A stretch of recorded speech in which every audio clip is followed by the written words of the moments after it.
অনেক বাবা-মা নাকি থাকেন তাদের বাচ্চাদেরকে খুব বেশি, বেশি খাওয়াতে চান যে বাচ্চা খাচ্ছে না। এরকম একটা টেনশন থাকে। এটা নরমালি সব বাবা-মাদের মধ্যে এই টেনশনটা থাকে আমার বাচ্চা খাচ্ছে না।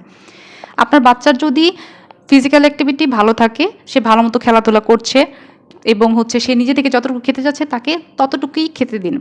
কারণ আপনি যখন বেশি, বেশি পরিমাণে খাওয়াতে চাচ্ছেন আপনার বাচ্চাকে, তখন সে একটা প্রেশার ফিল করে। একটা মানসিক চাপের মধ্যে থাকে। এজন্য তার খাবার ব্যাপারে অনীহা তৈরি হয়। যদি খুব বেশি পরিমাণে অপুষ্টির শিকার হয় বাচ্চা, তাহলে তাকে আপনি প্রত্যেকদিন ডিম, দুধ, কলা এই জাতীয় পুষ্টিকর যে খাবারগুলো এগুলো খাওয়াতে পারেন, কিন্তু জোর করা যাবে না। আপনি যখন বাচ্চাকে জোর করবেন তখন বাচ্চার মধ্যে খাওয়ার ব্যাপারে অনীহা তৈরি হবে। অনেক বাচ্চার ক্ষেত্রে দেখা যায় তাদের বয়স অনুসারে তাদের ওজন যত থাকার কথা তার চেয়ে বেশি আছে।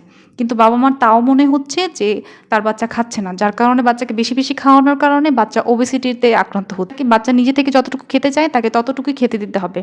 আপনি তাকে উৎসাহ দিতে পারেন যে বারবার অল্প, অল্প করে একটু, একটু খাওয়ার জন্য। এটা খুব ভালো অভ্যাস।